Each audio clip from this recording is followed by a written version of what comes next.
코로나로 인해서 많은 어려움을 겪었다고 알고 있습니다. 그리고 그 상황이 많이 나아졌다고 함에도 불구하고 이번에 방문을 해보니까 한국의 사회도 또 특히 한국의 교회도 여전히 큰 어려움 가운데 있음을 알 수 있었습니다. 이 시간에 이렇게 갑작스럽게 닥친 어려움 속에서 하나님께서 저에게 주셨던 그런 말씀 가운데 한 가지를 여러분과 나누고자 합니다. 오늘의 말씀을 통해서 어려움에 직면한 우리가 무엇을 어떻게 왜 바라보아야 하는지에 대해서 알아가는 시간이 되기를 소망합니다. 예, 오늘 말씀인 출애굽기 14장 1절부터 14절까지의 말씀은 잘 아시는 대로 홍해를 건너기 직전의 사건을 기록하고 있습니다. 출애굽기 12장에 기록된 마지막 재앙, 열 번째 재앙을 통하여서 애굽 땅의 모든 처음 난 것이 다 죽는 엄청난 일이 발생을 하고 이스라엘 백성은 바로와 그 애굽 사람들에 의해 노임을 받게 됩니다. 그런데 하지만 여전히 완전한 출애굽은 이루어지지 않았습니다.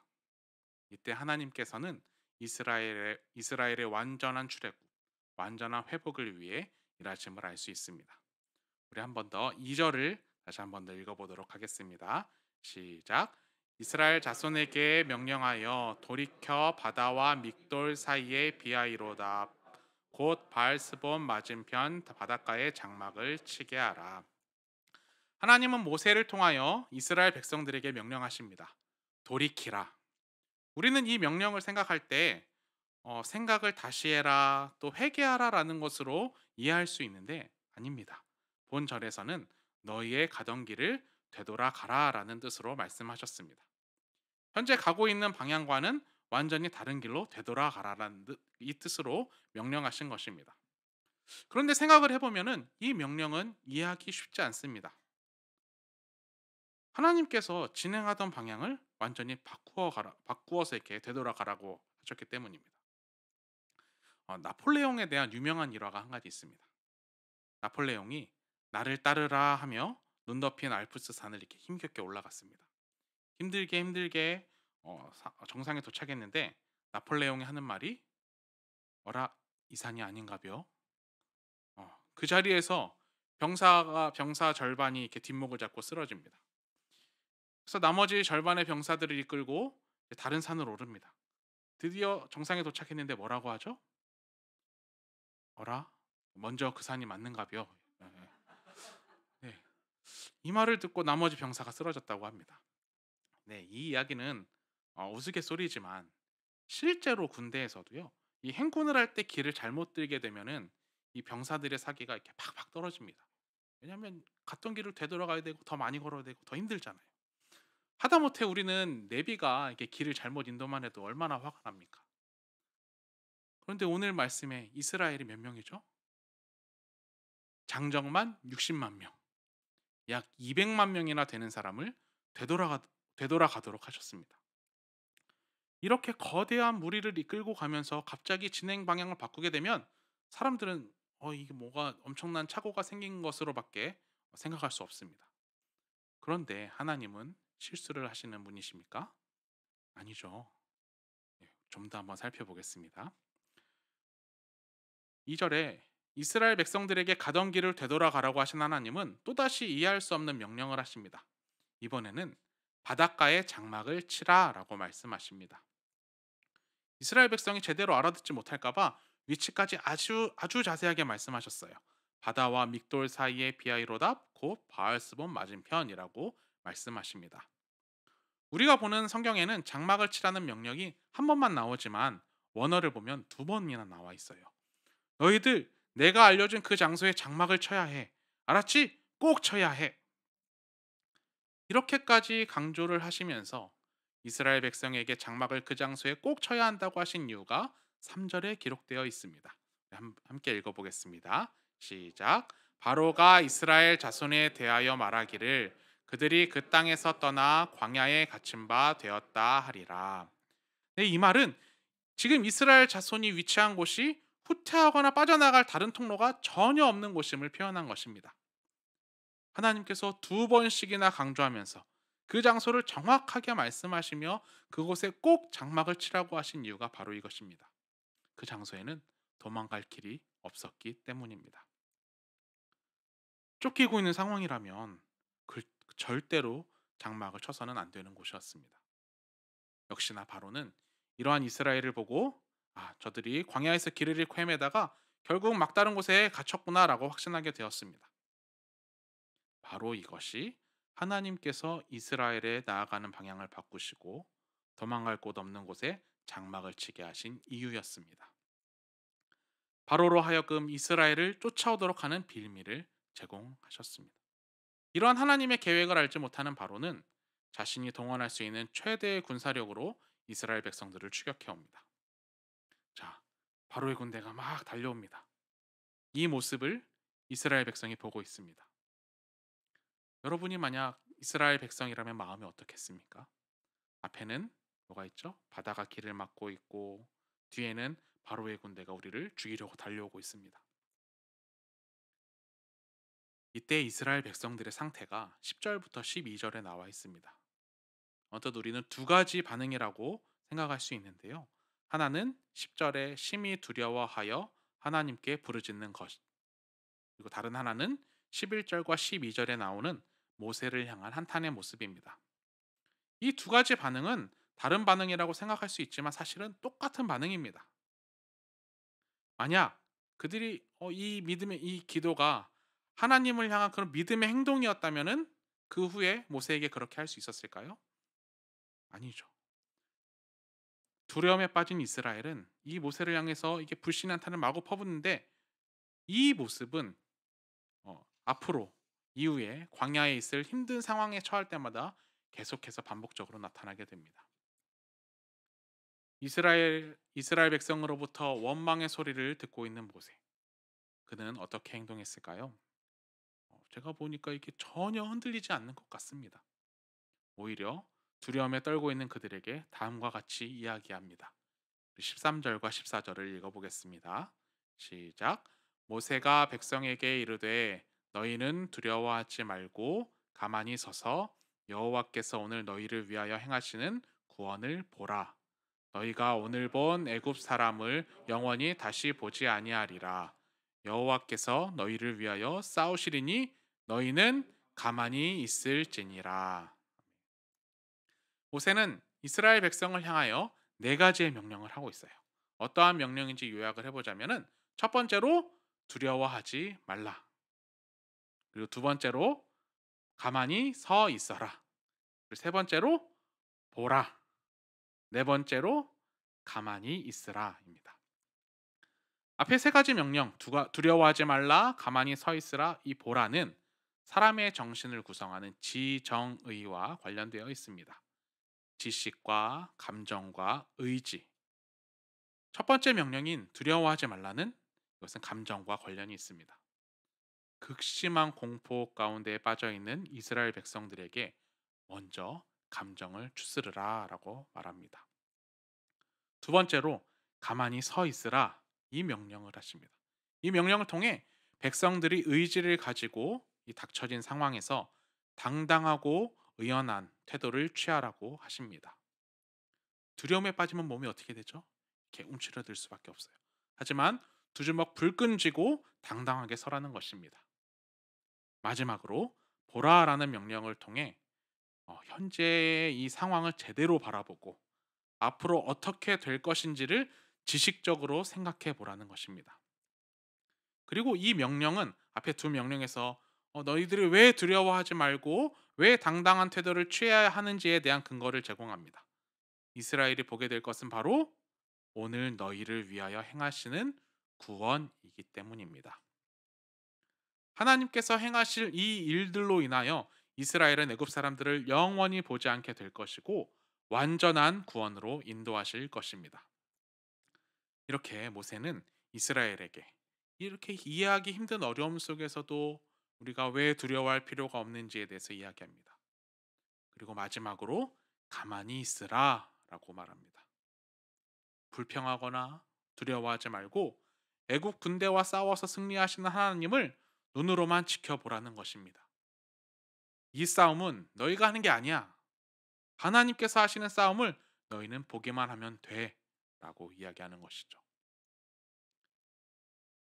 지난 3 년여의 시간 동안 미얀마에 있던 저에게도 어려운 시간이었던 것 같습니다. 아까 목사님께서도 잠시 말씀해 주셨지만 아내가 건강상의 이유로 이렇게 치료를 받기 위해서 아내가 이제 아이들과 함께 잠시 귀국을 했는데 치료를 마치고 돌아오려고 할 때 쿠데타가 터졌어요. 그러면서 미얀마로 돌아오는 길이 막혀 버렸습니다. 그때부터 시작된 저희 혼자만의 시간이 1년 8 개월이 될 줄은 몰랐습니다.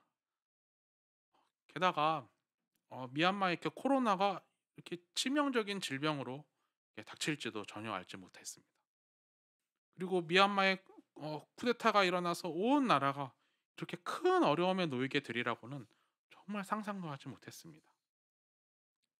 여러분도 아시는 대로 쿠데타 이후 많은 시민들이 민주주의를 외치며 거리로 나왔습니다.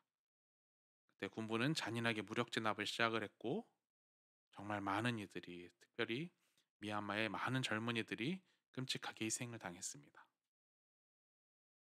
당시 저희 집은 외국인이 거주하지 않는 그런 미얀마 사람들만 있는 그런 마을에 있었는데 시위가 심한 지역이었고 군부가 시민들을 향해서 기관총을 난사해서 많은 사망자가 나왔던 지역이었습니다. 그래서 그곳에 혼자 지내는 것은 위험하다고 판단하여서 다른 선교사님의 귀국으로 비어 있는 집에서 한동안 지냈습니다.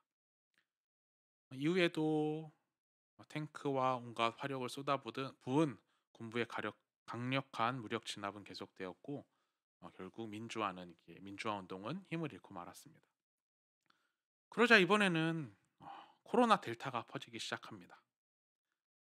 미얀마는 잘 아시겠지만 의료 시설이 정말 열악합니다. 많은 사람들이 정말 손도 써보지 못하고 코로나로 인해 사망했습니다. 너무 사망자가 많아서 화장장은 더 이상 시신을 수용할 수 없을 정도로 넘쳐났고 결국 곳곳에서 이게 집단 매장이 이루어지기도 했습니다. 거리마다 이렇게 숨이 넘어가는 가족들을 위해서 산소통을 구하려고 사람들이 수십 미터씩 줄을 섰지만 군부가 아닌 시민들에게 돌아갈 산소는 정말 턱없이 부족했습니다. 이때 동료 선교사님께서도 소천을 하시고 또 일부 선교사님들은 정말 병세가 위중하여서 에어 앰뷸런스로 한국으로 호송되기도 하였습니다. 이 시기를 홀로 지내면서 저는 마치 끝이 보이지 않는 터널에 있는 것 같았습니다. 가도 가도 끝이 보이지 않는 그런 터널. 저 앞에 이렇게 작은 빛이라도 보이면은 이렇게 희망을 가지고 갈 텐데 희망이 이렇게 보이지가 않더라고요. 네, 한국으로부터 몇 차례 들어오라는 그 연락도 있었지만 이게 참 어려움의 때 이렇게 떠난다는 게 이렇게 선뜻 이렇게 발길이 떨어지지 않았습니다. 내가 할 수 있는 것은 아무것도 없지만 곳에서 미얀마 영혼들을 위해서 기도하고 또 도울 수 있는 일이 있는지 찾아보고 돕고 싶었습니다. 그렇게 결심을 하고 또 하나님이 기뻐하시는 방향이라고 생각을 하고 남아 있었지만 그런 이렇게 낙심된 마음은 이렇게 없어지지가 않았던 것 같아요. 그때 우연히 제게 들려주신 찬양이 있었습니다. 가사의 내용은 이러합니다. 날이 저물어 갈 때, 빈들에서 걸을 때, 그때가 하나님의 때, 내 힘으로 안 될 때, 빈손으로 걸을 때, 내가 고백해 여호와 이래. 주가 일하시네, 주가 일하시네, 주께 아끼지 않는 자에게, 주가 일하시네, 주가 일하시네, 신뢰하며 걷는 자에게. 이 찬양을 잘 아신다고 들었는데 우리 같이 한번 마음을 모아 함께 찬양했으면 좋겠습니다.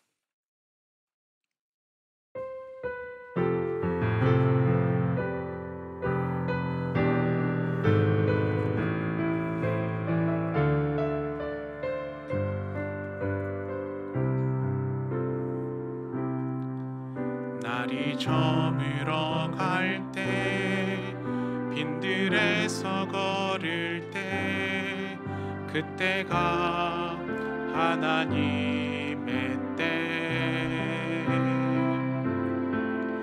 내 힘으로 안 될 때, 빈손으로 걸을 때, 내가 고백해 여호와. 다시 한 번 더 날이 저물어 갈 때, 날이 저물어 갈 때, 빈들에서 걸을 때, 그때가 하나님인데, 내 힘으로 안 될 때, 빈손으로 걸을 때, 내가 고백해 여호와 이래. 주가 일하시네, 주가 일하시네, 주가 일하시네. 주께 아끼지 않는 자에게 주가 일하시네, 주가 일하시네. 신뢰하며 걷는 자에게 주가 일하시네, 주가 일하시네, 주가 일하시네. 주께 아끼지 않는 자에게 주가 일하시네, 주가 일하시네. 신뢰하며 걷는 자에게.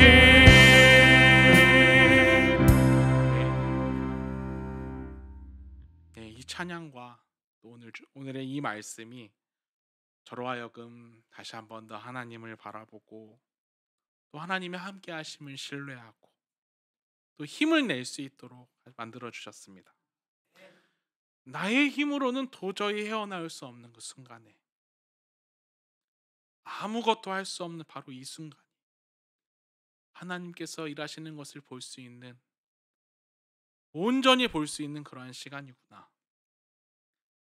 저 바다 한가운데도 길을 두시는 그런 하나님께서 그분의 방식으로 일하시겠구나. 지금은 비록 아무런 희망이 보이지 않지만 하나님께서 길을 예비하고 계시겠구나, 이것을 깨닫게 되었습니다. 3년여의 어려운 시간을 지나면서 만약 이런 어려움들이 없었더라면 어땠을까 하는 생각을 해보기도 했습니다. 우리는 아무도 이런 어려움을 마주하고 싶어 하지 않습니다. 할 수만 있다면 피하고 싶죠. 그러나 저는 이번에 이 어려움 가운데에 서게 되면서 비로소 더욱더 하나님을 바라보게 되었습니다. 하나님은 언제나 저와 함께 하시며 저의 삶 가운데 역사하신다는 사실을 더욱더 생생하게 가르쳐 주셨습니다. 나 자신의 힘으로 할 수 있는 것이 아무것도 없다는 것을 깨달았을 때 비로소 하나님의 일하심을 철저하게 볼 수 있었습니다. 지나온 모든 시간이 하나님의 은혜입니다. 그리고 그 시간 가운데 저희를 위해 기도로 힘써 주시는 바로 여러분들의 사랑이 있었음에 혼자 있었지만 혼자가 아니었습니다. 기도와 사랑으로 동역해 주심에 정말 감사드립니다. 저는 절대로 저만 선교사라고 생각하지 않습니다. 비록 선교지로는 함께 가지 않지만 이곳에서 나라와 열방을 위해 또 미얀마를 위해 기도해 주시는 여러분도 선교사입니다. 선교 사역에 동참해 주심을 다시 한번 진심으로 감사드립니다. 혹시 이 시간 여러분의 삶에 어려움이 있으십니까? 가족으로 인한 문제, 자녀로 인한 문제, 또 재정적 어려움으로 인한 문제, 건강으로 인한 문제, 보이지 않는 미래로 인한 문제. 우리의 삶에 어려움이 닥쳐올 때 두렵고 떨리는 마음 가운데서도 우리는 잊지 말아야 합니다. 나의 상황과 나의 생각을 뛰어넘는 하나님께서 함께 하신다는 것을, 나의 어려움을 다 아시고 나를 위해 길을 예비하고 계시는 그분이 나와 함께 하신다는 것을 눈을 들어 바라보아야 합니다. 가만히 서서 하나님의 일하심을 기다립시다. 이스라엘 백성에게 바닷속에서도 길을, 그냥 적당한 길이 아니라 마른 땅을 내어주셨던 것처럼 하나님은 우리를 완전한 길로 인도하여 주실 것입니다. 이 마른 땅은요, 예수 그리스도의 다시 오심과 같습니다. 왜냐하면 예수님께서 다시 오실 때 하나님의 자녀들은 완전한 구원으로 나아갑니다. 하지만 바로와 같은 악인들은 바람에 나는 겨와 같이 멸망하게 될 것입니다. 이 홍해의 사건을 통하여 하나님께서 살아계심을 애굽 사람들로 알게 하신 것과 같이 예수 그리스도의 다시 오심을 통하여 모든 사람이 하나님의 살아계심을 알게 될 것입니다. 그리고 온 열방이 하나님께 영광을 돌리게 될 것입니다. 영광. 하나님께서 이스라엘을 애굽으로부터 구원하시고 홍해의 기적을 통하여 완전한 구원을 주신 이유가 여기에 있습니다. 14장 4절을 보면 내가 그와 그의 온 군대로 말미암아 영광을 얻어 애굽 사람들이 나를 여호와인 줄 알게 하리라 하시매. 그리고 17절과 18절에도 하나님은 분명하게 말씀하셨습니다. 이스라엘 백성을 애굽으로부터 구원해 주신 이유는 바로 하나님의 영광을 위해서입니다. 이스라엘이 선하거나 순종을 했기 때문이 아니라 전적으로 하나님의 영광을 위해서입니다. 하나님이 우리를 위해 일하심은 우리의 어떤 행위로 인함이 아닙니다. 우리는 그저 하나님의 은혜 아래에 놓일 수 있는 것은 전적인 하나님의 은혜이고 하나님의 사랑 때문입니다. 그리고 하나님께서는 우리의 삶을 통하여 영광을 받으실 것입니다. 그것이 바로 하나님께서 우리를 선택하신 이유이며 우리가 이 땅에서 살아가는 이유입니다. 그렇기 때문에 하나님의 일하심의 방향은 우리의 생각과 다를 수 있습니다. 우리는 당장 우리 눈앞에 닥친 문제에 집중을 하지만 하나님께서는 더 중요한 것을 바라보시기 때문입니다. 이 언젠가 썩어져 버릴 우리 육체의 안위함이 아니라 영원히 없어지지 않는 우리의 영혼 구원을 위해 일하십니다. 물질로 인하여 어려움이 계속될지라도 건강으로 인하여서 어려움이 끝나지 않을지라도 끊이지 않는 문제가 우리를 덮쳐와도 우리가 두려워하지 않을 수 있는 것은 우리는 이미 영원한 생명을 얻었기 때문입니다. 이 영원한 생명을 가지고 하나님의 영광을 위하여 살아가는 것이 우리가 바로 이 세상에 존재하는 이유입니다. 하나님께서 우리에게 주신 모세의 명령을 기억합시다. 두려워하지 말고 가만히 서서 하나님께서 행하시는 구원을 보라.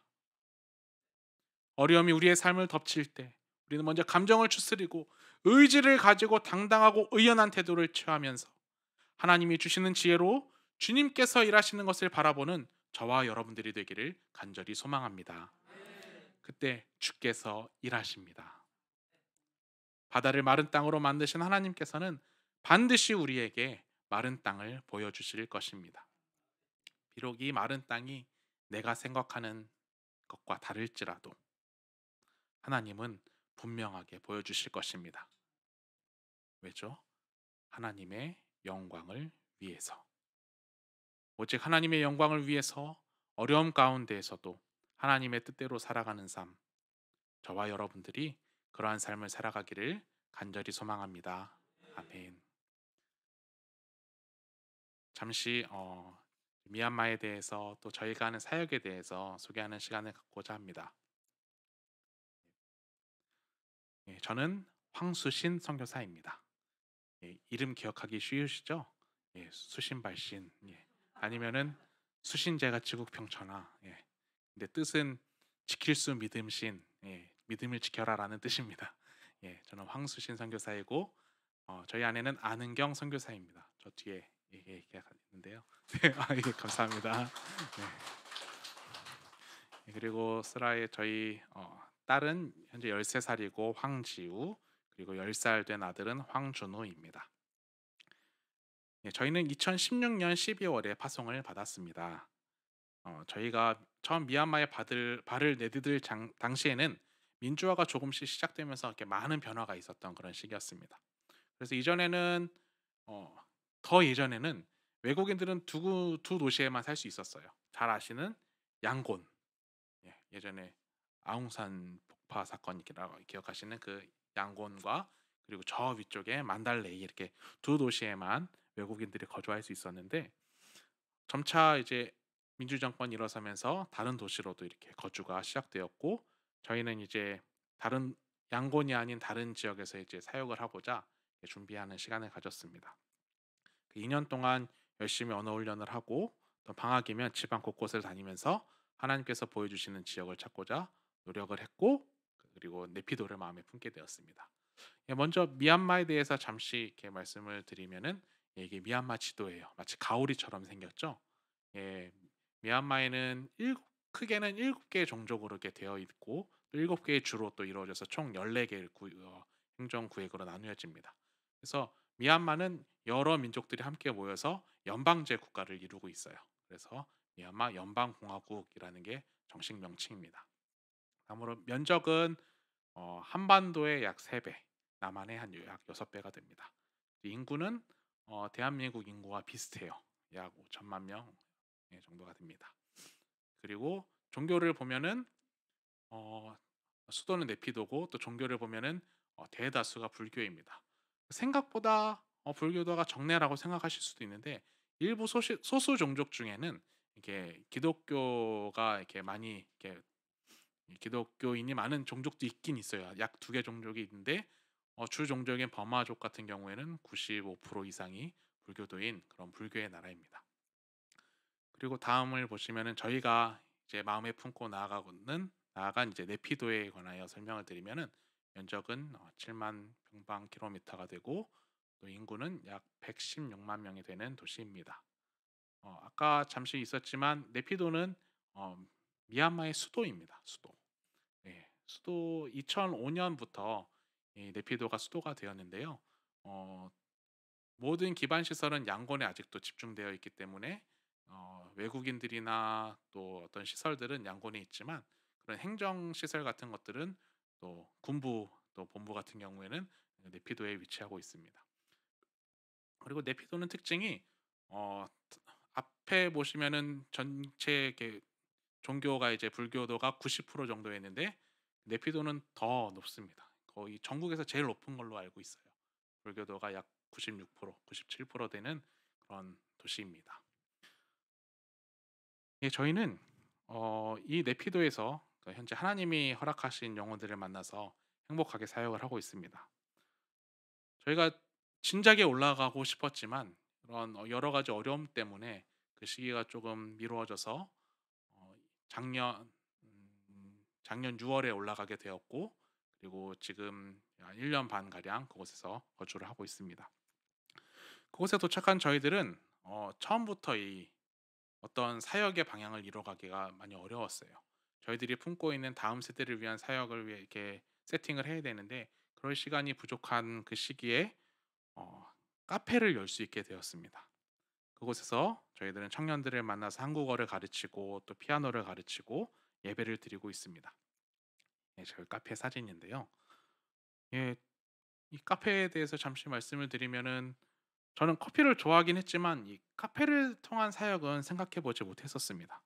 그런데 쿠데타로 인해서 모든 것이 다 멈춰져 버린 그때, 양곤에서 아무것도 하지 못하던 그때 제가 이렇게 비어 있는 다른 선교사님 집에 피해 있었다 그랬잖아요. 거기에서 제가 약간의 달란트가 있었던 게 이제 커피를 로스팅할 줄 알고 이제 커피를 내릴 수 있는 그런 방법을 알고 있었는데 그래서 그 공간에서 혼자 있었으니까 예, 그 공간을 개방을 해서 약간 작은 카페처럼 열어서 주변 선교사님들에게 커피를 나누는 시간들이 가졌었습니다. 그러니까 선교사님들에게 조금이나마 도움을 드리고 시작했던 카페였어요. 근데 이 시간 동안 이 카페 덕분에 로스팅 공부도 많이 하고 또 커피에 대해서 많이 배울 수 있는 그런 시간이 되었습니다. 그런데 어느 날 한 선교사님께서 이런 말씀을 하시는 겁니다. 내가 집에 있으면 정말 많은 젊은이들의 사망 소식과 또 제자들의 이 어려움 이런 소식이 끊임없이 들려와서 너무도 암담한 상황 때문에 계속 눈물이 난다. 그런데 이곳에 와서 찬양을 들으면서 커피를 마시는 이 동안은 정말 마음이 평안해진다. 너무 고맙다라고 말씀하시는 겁니다.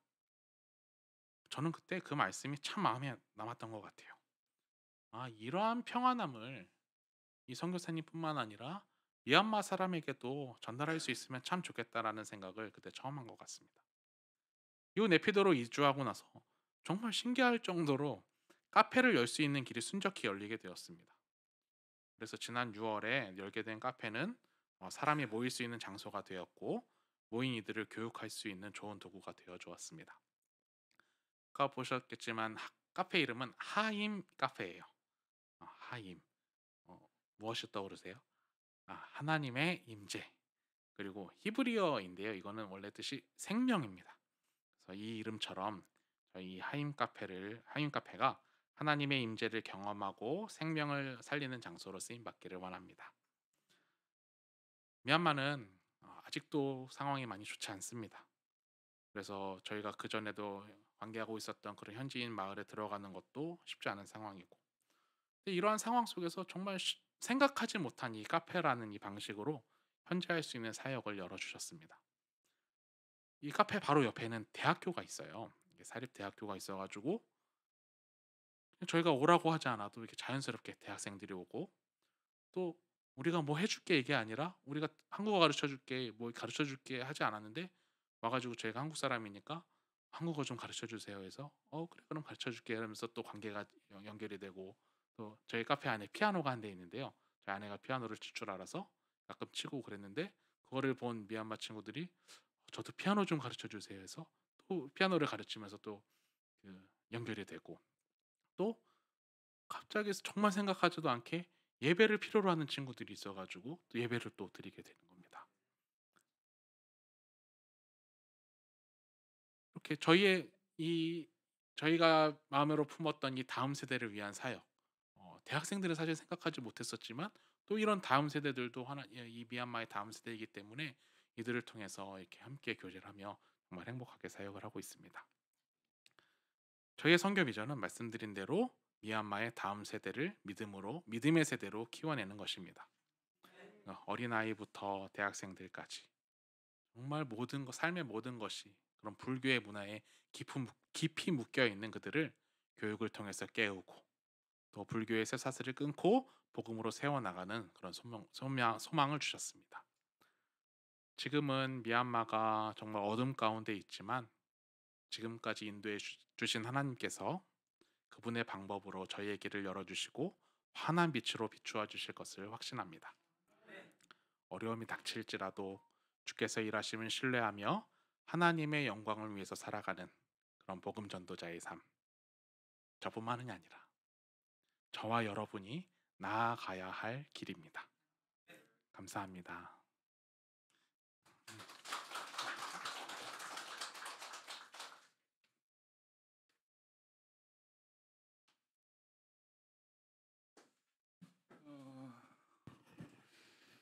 우리 선교사님들이 대부분 코로나 때 사모님이 떨어져 지내고, 우리 주영강 선교사님도 2년을 넘게. 그래서 나는 남자들이 혼자 잘 지내는 줄 알았더니 들어온 얘기 들어보면 너무 힘들다고.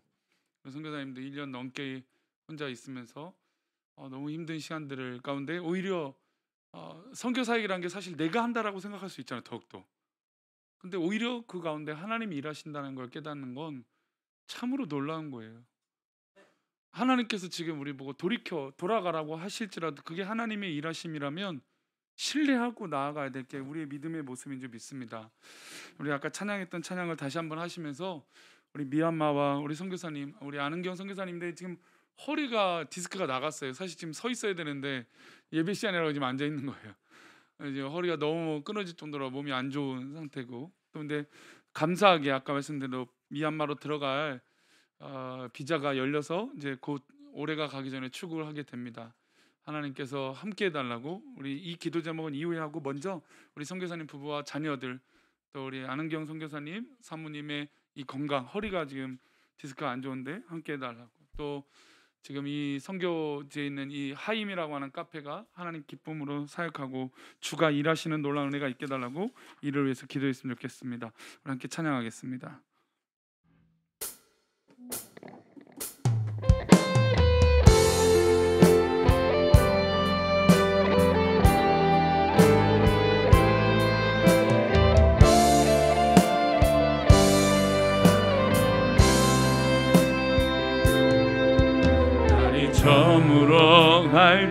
때 빈들에서 걸을 때 그때가 하나님의 때 내 힘으로 안 될 때 빈손으로 걸을 때 내가 고백해 여호와 이네. 우리 다시 한번 날이 저물어 갈 때 날이 저물어 갈 때 빈들에서 걸을 때 그때가 하나님의 때. 그래요, 바로 그때가 하나님의 때입니다. 내 힘으로 안 될 때 빈손으로 걸을 때 내가 고백해 여호와 이래. 주가 일하시네, 주가 일하시네, 주가 일하시네. 주께 아끼지 않는 자에게 주가 일하네 하시네, 주가 일하시네. 신뢰하며 걷는 자에게 주가 일하시네, 주가 일하시네, 주가 일하시네. 주께 아끼지 않는 자에게 주가 일하시네, 주가 일하시네. 신뢰하며 걷는 자에게. 우리 선교사님 두 분의 건강 위해서 또 미얀마 사역을 위해서 하임의 카페를 통하여 수많은 믿음의 청년들이 다음 세대들이 변화가 되게 달라고 기도하시고 하나님의 놀라운 역사가 저 군부를 무너뜨려 주시며 민주화와 기쁨의 하나님의 역사가 저 불교를 또 기독교의 믿음의 백성들로 변화시켜 주시는 놀라운 은혜가 있게 해달라고 이 시간 다 같이 우리 선교사님 와요 주여 한번 부르짖고 기도합니다. 주여!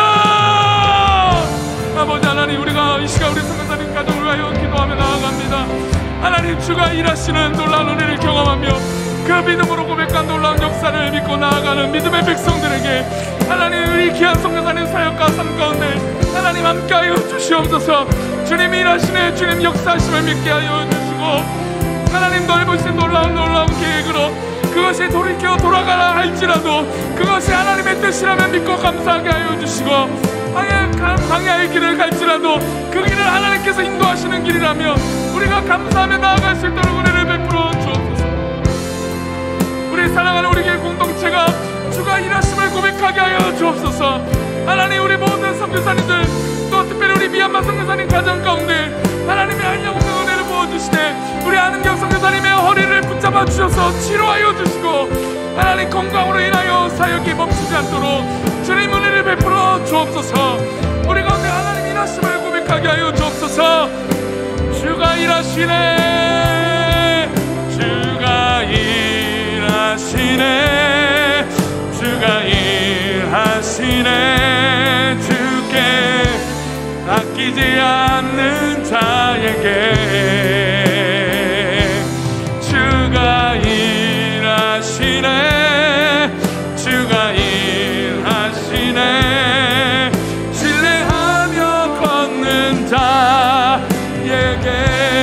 우리 마지막으로 한 번 더 기도할 때 우리 아까 기도 제목 한번 다시 한번 떠올려주세요. 우리 선교사님 기도 제목을 한번 띄워주시고 계속되는 우리 테러와 또 분쟁이 멈추게 해달라고 기도해 주시고 미얀마 사람들의 어떤 절망과 마음을 치료해 주시고 줄이고 상처난 마음 가운데 복음의 빛으로서 비춰주시고 구원의 길로 인도해달라고 기도해 주시고 네피도 사역을 중심으로 할 때 그곳에 주님의 복음이 가득하게 해달라고 기도하시고 하인 카페가 주님의 귀한 도구로 사용되게 해달라고 예비하신 신실한 사람들이 붙여지게 해주시고 제자로 잘 양육하게 해달라고 미얀마의 기독교인들이 정말 종족을 넘어 스스로 전도자의 삶을 살게 해달라고 기도해 주시고 또 오늘 우리 오후 설교의 목사님 우리 선교사님 말씀도 그렇고 저도 오늘 난예배 때 대예배 때 설교 때도 그렇지만 정말 우리가 우리의 의가 우리의 의도로 우리의 삶으로 살아가는 것이 아니라 하나님의 은혜로 말미암아 하나님이 하시라고 하시니 하나님께서 가라고 하신 그 길이니까 순종하는 것인지 믿습니다.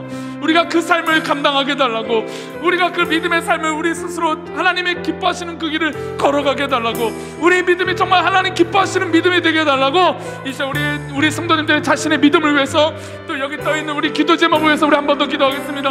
우리 한 번 더 주여 한번 부르짖고 기도합니다. 주여,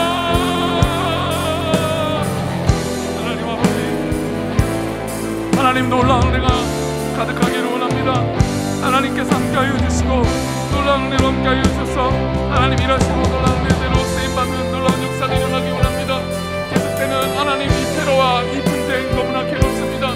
하나님 우리 미얀마 사람들의 열망과 마음을 상처를 치료하여 주시고, 그리고 상처난 마음을 위로하여 주시고 그의 길로 인도하여 주시고, 내피노의 곳곳에 주님의 몸이 심겨지게 하여 주시고, 하인 카페가 주님의 귀한 주시고, 예배하고 신체하신 사람들을 보내주시고, 미얀마의 교회를 올라봐 하나님 전도자로 하나님 쓰임받게 놀라운 은혜가 있게 해주옵소서.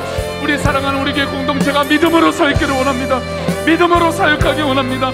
믿음으로 주 앞에 있기를 원하오니 주님 은혜를 베풀어 주시고 영광을 돌려 나갈 수 있도록 은혜를 베풀어 주옵소서. 주님 일하십니다. 주님 일하십니다. 주님 역사하여 주시옵소서. 주님께서 함께하여 주시옵소서.